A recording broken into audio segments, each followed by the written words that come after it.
सलाम and welcome to the show Sana एक पाकिस्तानी। हम आपको बहुत से शहरों में लेके जाते हैं अमेरिका के, जहाँ पे ना सिर्फ आपको कल्चर देखने को मिलता है बल्कि वहाँ पर मौजूद चंद ऐसी मशहूर चीज़ें जो कि हमेशा टूरिस्ट के लिए अट्रैक्शंस रही हैं, वो भी आपको दिखाते हैं। अब हम शुरुआत करने वाले हैं एक ऐसी सीरीज़ की जिसमें ना सिर्फ हम आपको सैन फ्रांसिस्को लेके जाएंगे बल्कि इसके अलावा कुछ ऐसे और दीगर शहर भी दिखाएंगे जो कि अमेरिका की पहचान समझे जाते हैं। आज सबसे पहले आपको सैर करवाएंगे सैन फ्रांसिस्को की और शुरुआत करते हैं यहाँ के मशहूर तरीन जगह चाइनाटाउन से।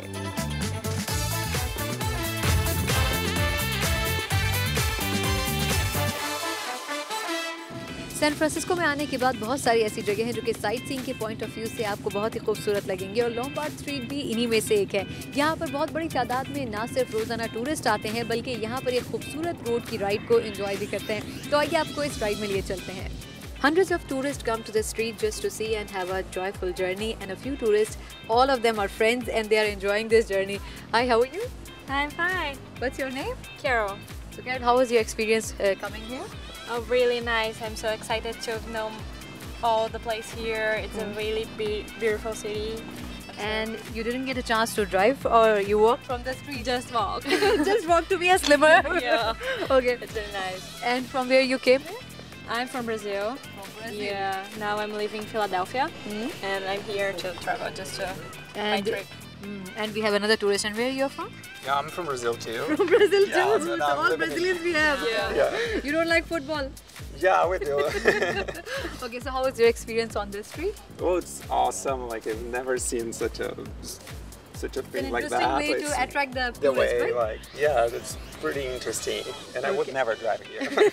It's very risky and very dangerous. We have another beautiful lady.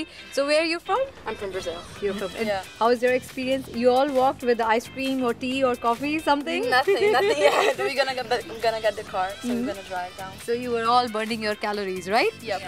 Yep. We have to. Don't tell me that you are also from Brazil. Yes, I'm also from Brazil. Yeah. Okay, so did you enjoy different places in San Francisco and how was your experience? Is it a very tourist-friendly place to come? Yeah, it's really good. It's amazing. We went to the Pier 39 and at the bridge and now at the Lombard Street. All amazing places. And do you actually feel that when you'll go back to Brazil, you'll share this experience with your friends? Of course, I'm already sharing on Facebook. And we have a native San Francisco person and I will request you to come because the light is on the opposite side. What is your name? Bernard. And San Francisco you live? I actually live in the East Bay area. And why you suggested all of your friends to come and see the street? Who doesn't want to see the street? It's a beautiful place. It's a beautiful city. And it's an amazing experience. It's a once-in-a-lifetime experience. You can't find Lombard Street anywhere else. So, yeah. And when your friends come here from different countries or from different cities, what they express you when they go to different places in San Francisco? Big smiles all around. And that smile never comes down until the sun comes down. So, it's amazing. Thank you so much to all of you. Thank you. Thank you. Thanks, Thank you. All right. ना सिर्फ दुनिया भर के मुख्तलिफ मुल्कों से यहाँ पर लोग इस स्ट्रीट को देखने के लिए आते हैं बल्कि पाकिस्तान से भी बहुत बड़ी तादाद में लोग यहाँ पर आते हैं। एक ऐसी फैमिली जो कि इस वक्त यहाँ पर इस स्ट्रीट पे आकर घूमने फिरने का मजा ले रही है, उससे बात करते हैं। अस्सलाम वालेकुम। जी अस्सलाम वालेकुम। क्या नाम है आपका? मेरा नाम नईमुद्दीन है। तो नईम साहब, आप कहाँ, सैन फ्रांसिस्को से ही हैं या कहीं बाहर से? मैं खुद तो फोर्ट लॉडरडेल में रहता हूँ, Florida, on the east side, east coast of south east of United States. तो इस स्ट्रीट के बारे में कुछ बताएं कि यहाँ कैसा एक्सपीरियंस रहता है जब आते हैं? यहाँ बहुत अच्छा एक्सपीरियंस होता है और मैं जब भी सैन फ्रांसिस्को आता हूँ तो हमेशा इस जगह आता हूँ। इट्स अ यूनिक एक्सपीरियंस और ये जो है बहुत वर्ल्ड रिनाउंड स्ट्रीट है। यहाँ पे अट्रैक्शन के लिए कितनी इम्पोर्टेंट है ये? बहुत इम्पोर्टेंट है। मेरे ख्याल में हर टूरिस्ट जो है यहाँ आता है और इसकी जो यूनिक क्या कहना चाहिए फीचर ये है कि इसकी जो ड्राइव है वो बहुत अच्छी है। जी हाँ, वो बहुत मस्त। अच्छा, ये भी मेहमान है, ना सिर्फ नईम साहब खुद आते हैं बल्कि मेहमानों को भी साथ लेके आते हैं। आपका क्या नाम है? Shanuddin. ये स्ट्रीट कैसी लगती है? बहुत अच्छा लग रहा है. You know, I like it a lot. It's something new for me. This is my first time here since 1992. I don't remember the street at all. San Francisco जो ओवरऑल वैसे टूरिस्ट स्पॉट्स हैं वो आपको कैसे लगते हैं? That I haven't really seen San Francisco much. I don't really remember it too much क्योंकि मैं यहाँ पे आया था 21 years पहले. So. एक और मेहमान हमारे साथ मौजूद हैं। आपका पाकिस्तान में कहाँ से ताल्लुक है? कराची से। ये स्ट्रीट कैसी लगी? मुझे तो बहुत अच्छी लगती है। इज़ वेरी इंटरेस्टिंग एंड थोड़ी डिफरेंट है, टोटली डिफरेंट है। आई थिंक पूरे वर्ल्ड में कहीं नहीं है ऐसी मतलब street like winding and going down. तो इस किस्म की चीज़ों को अब मज़ीद थोड़ा सा फ्लोरिश करें तो एक तरह से पिकनिक स्पॉट, टूरिस्ट स्पॉट बन सकता है। Yes, tourist spot, yes. Picnic तो नहीं कहूँगी मैं, लेकिन टूरिस्ट। यहाँ इसके अलावा और कुछ ऐसी जगह हैं जो कि आपने देखी हैं सैन फ्रांसिस्को? चाइना टाउन, वो कैसा लगा? अभी स्ट्रिप में तो नहीं देखा है, जब मैं 1992 में आई थी जब देखा था, तो अभी हम यहाँ से वहीं जाएंगे। तो ओवरऑल सैन फ्रांसिस्को आपको कैसा लगा टूरिस्ट पॉइंट ऑफ व्यू? मुझे तो बहुत अच्छा लगा, ज़रा डिफरेंट है दूसरी सिटीज़ से, और अच्छा लगा। वेदर भी अच्छा है, और कराची जैसा वेदर है? I think better than that, और आर्किटेक्ट बहुत अच्छा है यहाँ का, बिल्डिंग्स का ना, तो मुझे बहुत अच्छा लगा। थैंक यू सो मच आप लोगों का, और आप लोग एंजॉय करें अपने सफ़र को। Thank you. लोम्बार्ड स्ट्रीट का जर्नी ना सिर्फ हमारे लिए बल्कि यहाँ पर आने वाले हज़ारों टूरिस्ट के लिए एक बेहतरीन राइड होता है। जो भी सैन फ्रांसिस्को आता है वो इस राइड का मज़ा ज़रूर लेता है, लेकिन इसका ये मतलब नहीं है कि यहाँ पर साइट सीइंग की जगह ख़त्म हो गई हैं। अभी एक तवील फहरिस्त सैन फ्रांसिस्को शहर से बाकी है।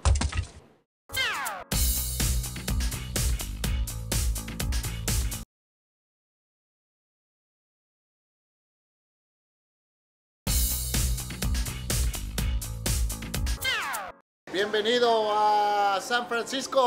बहुत से सैन फ्रांसिस्को आने वाले लोग अगर फिशरमैन वॉर्फ के एरिया में नहीं आए तो शायद उनका ट्रिप पूरा नहीं हो पाता है। इसीलिए आज हम आपको लेकर आए हैं फिशरमैन वॉर्फ, और यहाँ पर हम ये भी देखेंगे कि किस किस्म की सी फूड वैरायटी मौजूद है, लेकिन इसके अलावा इसका एक हिस्टोरिक बैकग्राउंड भी है। और वो जानने के लिए इस वक्त हमारे साथ मौजूद हैं फिशरमैन वॉर्फ के executive director, fisherman wharf CVD के एग्जीक्यूटिव डायरेक्टर ट्रॉय कैम्पबेल। उनसे बात करते हैं। Hello mister Troy, how are you? I'm very well, thank you.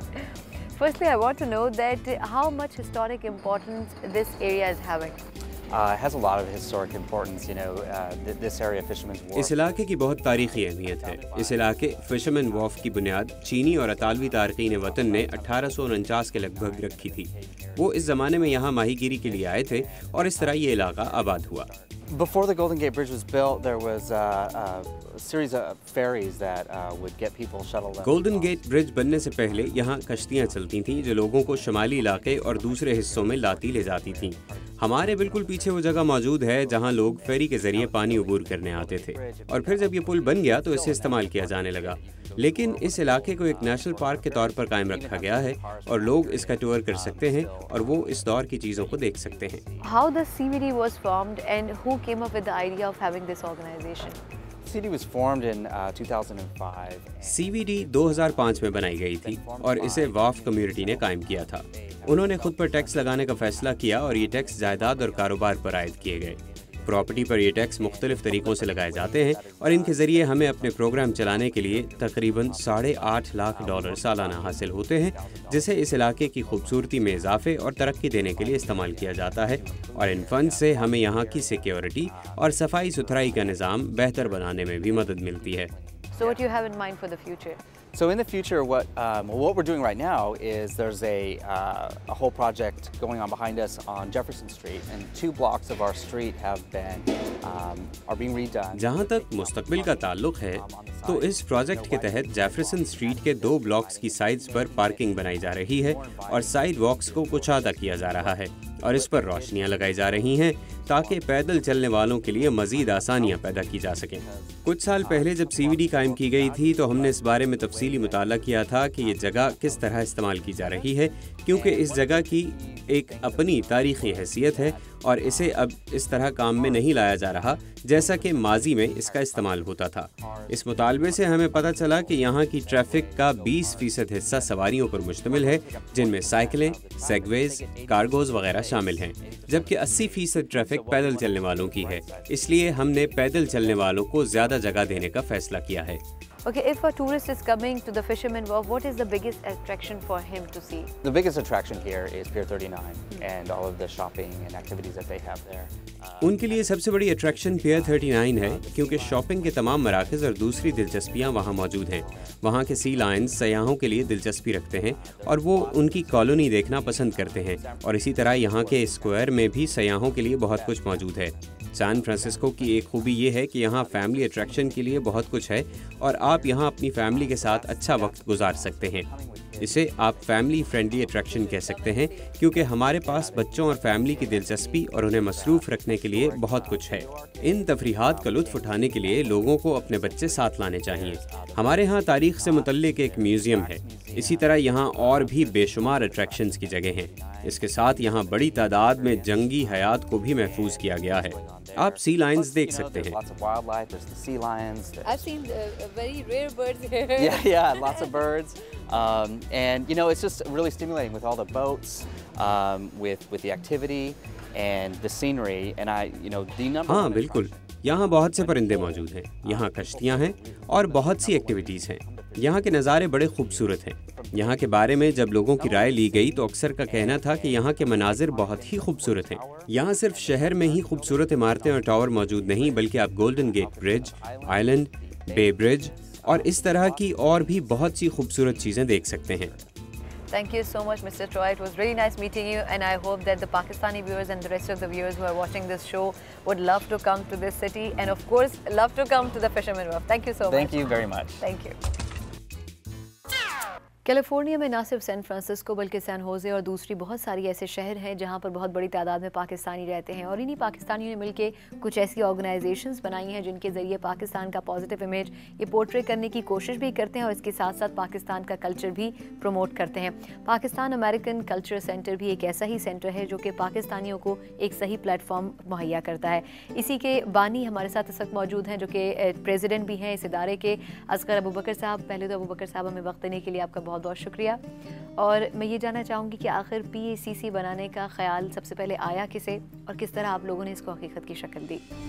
तो यहाँ पाकिस्तानी एसोसिएशन तो बहुत सारी है पूरे USA में, सैन फ्रांसिस्को में भी है, लेकिन ज़्यादातर जो एसोसिएशन है वो साल का एक प्रोग्राम करते हैं। जनरली वो पाकिस्तानी इंडिपेंडेंस डे करते हैं। तो मैंने और मेरे एक दोस्त फ़ारूक हैं, हमने आज से 6 साल पहले मिल के बैठे, हमने कहा कि हमने कुछ ज़्यादा करना चाहिए, तो क्या मॉडल होना चाहिए। तो मॉडल ये है कि कोई फ़िज़िकल जगह हो और साल भर प्रोग्राम होते रहें, और यही डिफरेंट है। मेरा ख्याल है ये वाहिद सेंटर है पूरे USA में जिसमें कि फ़िज़िकल जगह है और साल भर प्रोग्राम होते रहते हैं। अच्छा, जब आप लोगों ने PACC की बुनियाद रखी तो पाकिस्तानी कम्युनिटी ने आप लोगों को किस तरह रिस्पॉन्ड किया और कैसे उनकी इन्वॉल्वमेंट हुई, यानी फाइनेंशियली या फिर एक्टिविटीज़ में भी वो शामिल हुए? दोनों तरह से उन्होंने सपोर्ट किया। उन्होंने पहले तो फ़ंड की तो हमेशा ज़रूरत होती है, तो पहले तो जो स्टार्टअप फंड्स होते हैं वो जो करीब के दोस्त थे उन्होंने दिए। फिर उसके बाद हमने एक फ़ंड रेजिंग की, उसमें काफ़ी पैसे वो किए, और फिर हमारे ज़्यादातर फंडिंग जो होती है प्रोग्राम जो एक्टिविटी होती हैं, कुछ टिकटेड प्रोग्राम होते हैं तो उससे होती है, और बाकी अभी भी स्पॉन्सर्स होते हैं, कंपनीज स्पॉन्सर करती हैं, पर्सनल लोग स्पॉन्सर करते हैं, फ्रेंड्स होते हैं वो सपोर्ट करते हैं, तो इस तरह से फंडिंग होती रहती है। अच्छा, जैसे हमने जिक्र किया कि पाकिस्तानी कम्युनिटी मुख्तलिफ एक्टिविटीज़ में भी शामिल होती है, तो वो कौन कौन सी ऐसी एक्टिविटीज़ हैं जो आप लोग करवाते हैं? वो जनरली तो जो दिन होते हैं, जैसे मैंने कहा पाकिस्तान डे और इंडिपेंडेंस डे, उसमें तो बहुत सारे होते हैं। बसंत में सबसे ज़्यादा 3 से 4 हज़ार के करीब लोग आ जाते हैं हर साल। और बाकी जो भी हम और म्यूज़िक वगैरह के प्रोग्राम करते हैं, जैसे ईद का प्रोग्राम किया, उसमें तहसीन जावेद वगैरह और ऐसे बड़े सिंगर आए। अभी हमने TCF के साथ फ़ंड रेजिंग की थी जिसमें कि स्ट्रिंग्स का आया, तो उसमें 400-500 के करीब लोग आ जाते हैं। हमारे जो यहाँ सेंटर पर प्रोग्राम होते हैं जनरली 25 से 50 लोग होते हैं। महीने में 2 तरह के 2 प्रोग्राम होते हैं, एक पोइट्री से रिलेटेड होता है और एक म्यूज़िक से रिलेटेड होता है। 25 से 50 लोग होते हैं। अभी हमने जैसे अक्टूबर या नवंबर में इकबाल डे किया था यहाँ पे, तो तकरीबन 50-60 के करीब लोग थे, और बड़े इन्वॉल्व होते हैं, बड़े क्वेश्चंस पूछे जाते हैं, बड़े सपोर्ट करते हैं वो हमेशा। अच्छा, पाकिस्तानियों के लिए एज अ प्लेटफॉर्म इस किस्म की जो ऑर्गेनाइजेशंस हैं इस वक्त इस सिचुएशन में अमेरिका जैसे मुल्क के अंदर कितनी इम्पोर्टेंट है? ये PACC का मेन मिशन ही यही है कि to promote positive image of Pakistan. तो हम जनरली कोशिश करते हैं कि नॉन पाकिस्तानीज़ भी आएँ। अगर आप देखें तो हमारी वेबसाइट पे भी होगा कि ये सिर्फ एक्सक्लूसिवली पाकिस्तानी के लिए नहीं है। उसके लिए हमने एक्चुअली एक लास्ट ईयर से प्रोग्राम शुरू किया है जिसमें कि हम एक वीडियो बना रहे हैं जिसका नाम है the other face of Pakistan, और वो अभी एक उसकी फोकस ग्रुप किया था और अब री-एडिट करके फिर से होगा, और वो generally rotary clubs, colleges, school वगैरह में दिखाएंगे, और उसके साथ क्वेश्चन आंसर 10 मिनट की 12 मिनट की वीडियो है, उसके बाद क्वेश्चन आंसर्स होंगे, और ताकि लोगों को जो मिसकंसेप्शंस हैं, जो दूर से बैठ के पता चलता है कि पता नहीं पाकिस्तान क्या हवा बना हुआ है वहाँ या क्या है, और ऐसी चीज़ नहीं है। Pakistan is a very progressive country और that's what we want to show. अभी रिसेंटली हमने हमारा PACC का जो सबसे बड़ा बसंत का प्रोग्राम है वो हुआ था मई 19 को। उसमें तकरीबन 3000 के करीब लोग आए थे और पाकिस्तानी कल्चर और फैशन शो और पाकिस्तानी बच्चों के प्रोग्राम हुआ था। एक बड़ा पाकिस्तानी बैंड आया था LA से। और सब नया प्रोग्राम नेक्स्ट प्रोग्राम जो होगा वो पाकिस्तान डे और पाकिस्तान इंडिपेंडेंस डे और ईद कंबाइन करके करेंगे। मोस्ट प्रॉब्ली अगस्त 17 या अगस्त 24 को होगा। उसमें भी हम पाकिस्तानी कल्चर को शो करेंगे और उसमें बच्चों के लिबास और फैशन शो टाइप की चीज़ होगी। खाना पीना होगा पाकिस्तानी, मोस्ट प्रॉब्ली पतंग फिर से होंगे और स्टॉल्स वगैरह लगे होंगे। असगर साहब, हमें वक्त देने के लिए बहुत बहुत शुक्रिया। थैंक यू जी।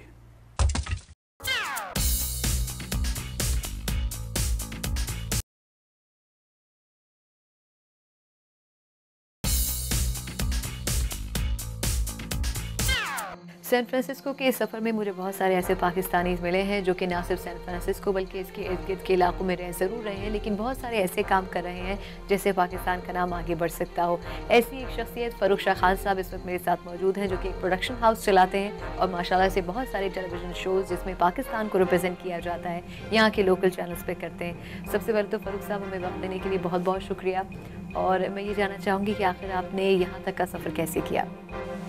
तो हुआ ये कि 2006 में, एक्चुअली 2006 से भी पहले 2001 में सितंबर 11 का वाक़या हुआ और उसके बाद मुसलमानों पे अमेरिका में कुछ मीडिया की तरफ से प्रेशर बढ़ना शुरू हुआ कि जी लोग क्या कर रहे हैं अमेरिका में बैठ के, और कोई ऐसा चैनल नहीं था जहाँ पे मुसलमान अपनी बात कह सकें। तो एक यहाँ पे लोकल मस्जिद है, उनके लोगों ने, यंग लोगों ने मिलकर एक मीडिया कमेटी बनाई, साउथ इस्लाम के एसोसिएशन नाम है उसका। तो मीडिया कमेटी में they were trying to get writers, producers to do TV shows, different type radio shows. So I somehow got connected with them. They were doing a show called Muslim Roundtable. Those men invited me, and so that started me into thinking towards more of a bigger channel as opposed to just one show. और 2006 में I started my own show. I wanted to show कि जी यहाँ पे silicon valley जो कि hi tech centre है, Google, Yahoo, Intel, बड़ी बड़ी कंपनियाँ, फेसबुक सब यहाँ पे मौजूद हैं। बहुत से पाकिस्तानी यहाँ पे काम करते हैं। इनफैक्ट ऑरेकल के जो नंबर 3 एम्प्लॉई थे वो भी एक पाकिस्तानी थे। तो there are some very famous Pakistanis who build high-tech Silicon Valley companies. There are a lot of business entrepreneurs who build companies. So I wanted to cover that. To show कि like Pakistanis are contributing to the American diaspora and American society. आपने production में ही काम करने का क्यों सोचा?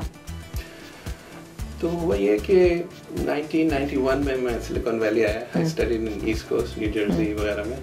So I studied computer science, लेकिन computer graphics की फील्ड में मैंने पढ़ाई की थी। तो when I came here, the first company I joined was making special effects software. तो ये लोग सॉफ्टवेयर बना रहे थे हॉलीवुड की मूवीज के लिए, टेलीविजन एडिटिंग का सॉफ्टवेयर। तो ऑटोमेटिकली इंटरेस्ट डेवलप हो गया। Right, so I started to work in that field, but more on the technical and back-end side.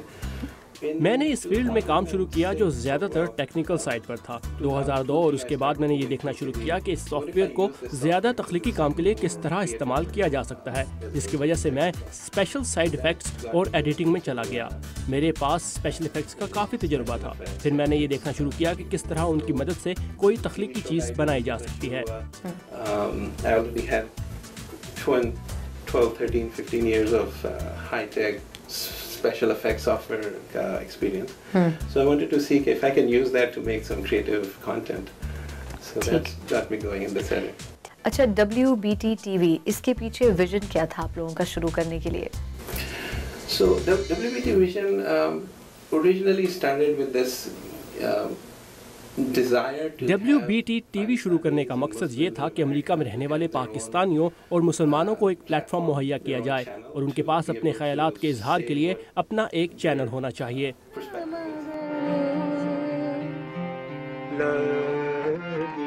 अच्छा, सैन फ्रांसिस्को में यकीनन आप जैसे और भी लोग होंगे जो शायद इस फील्ड में काम कर रहे होंगे। पाकिस्तान में पाकिस्तानी मीडिया बहुत अब तरक्की कर गया है, तो आप समझते हैं कि पाकिस्तानी वो जो कि यहाँ पर रह रहे हैं उनको भी एज अ स्ट्रॉन्ग नेशन कहीं ना कहीं मुख्तलिफ चैनल्स में अपनी एक प्रेजेंटेशन देनी ज़रूरी है, being a nation? Exactly. I've been watching Pakistani channels. मैं पाकिस्तानी चैनल्स का जायजा ले रहा था और कुछ अरसा पहले पाकिस्तान में इलेक्शंस भी हो चुके हैं। इस हवाले से एक अहम मसला ये था कि मुल्क से बाहर रहने वाले पाकिस्तानियों को वोट का हक मिलना चाहिए और उन्हें पाकिस्तान में अपने नुमाइंदे चुनने का हक होना चाहिए। हमने ये महसूस किया कि पाकिस्तान से बाहर रहने वाले पाकिस्तानियों का अपने मुल्क के साथ गहरा ताल्लुक है और वो ज़्यादा मुहिब्बे वतन हैं और वो पाकिस्तान की तरक्की के लिए ज़्यादा किरदार अदा करना चाहते हैं। वो अपने मुल्क रकूम भेजते हैं और वो इलेक्शन में हिस्सा लेना चाहते हैं। वो पाकिस्तान से बिजनेस लाना और पाकिस्तान में बिजनेस ले जाना चाहते हैं। पाकिस्तान के लिए उनकी खिदमत बहुत ज़्यादा है। और फिर उसके बाद ये सवाल आया कि वो अपने वतन से मोहब्बत करते हैं या नहीं। तो इस बारे में पाकिस्तान में रहने वाले पाकिस्तानियों को बैरून मुल्क रहने वाले पाकिस्तानियों से बात करनी चाहिए, तो उन्हें पता चलेगा कि वो कितने मुहिब्बे वतन हैं और वो पाकिस्तान के लिए कितने गहरे जज्बात रखते हैं। इसलिए मेरा ख्याल है कि अब वक्त आ गया है कि बैरून मुल्कों में आबाद पाकिस्तानियों के अपने शोज़ हों जो पाकिस्तान या पाकिस्तान से बाहर ब्रॉडकास्ट किए जाएँ। वो अपॉर्चुनिटीज़ उन्हें मिलनी चाहिए पाकिस्तानी मीडिया में भी। Right, they should have that क्योंकि overseas Pakistanis is a huge population and they're disconnected from.